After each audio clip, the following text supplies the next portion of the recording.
বিসমিল্লাহির রহমানির রহিম। বঙ্গবন্ধু জাতীয় স্বাধীনতা কল্যাণ পরিষদ বাংলাদেশ কেন্দ্রীয় কমিটির পক্ষ থেকে আমি মতিউর রহমান, সাধারণ সম্পাদক, দায়িত্ব পালন করে আসছি। আমি জননেত্রী শেখ হাসিনার যে অঙ্গীকার, মাদক, সন্ত্রাস, চাঁদাবাজির বিরুদ্ধে যিনি জিরো টলারেন্স চ্যালেঞ্জ করেছে, মুক্ত করবে বাংলাদেশ, সন্ত্রাস মুক্ত করবে বাংলাদেশ, মাদক মুক্ত করবে বাংলাদেশ। আমি একত্রতা ঘোষণা করছি। এই বঙ্গবন্ধু জাতীয় স্বাধীনতা কল্যাণ পরিষদ সারা বাংলাদেশে আমার কমিটি আছে।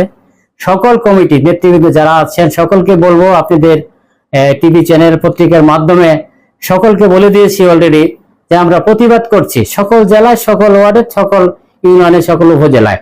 আমি বাংলাদেশ আওয়ামী লীগ জননেত্রী শেখ হাসিনার হাতকে শক্তিশালী করার জন্য, বাংলাদেশ সরকারকে শক্তিশালী করার জন্য আমরা বঙ্গবন্ধু জাতীয় স্বাধীনতা কল্যাণ পরিষদ প্রতিবাদ করে যাচ্ছি এবং যাব এবং ভবিষ্যৎ থাকবো ইনশাআল্লাহ।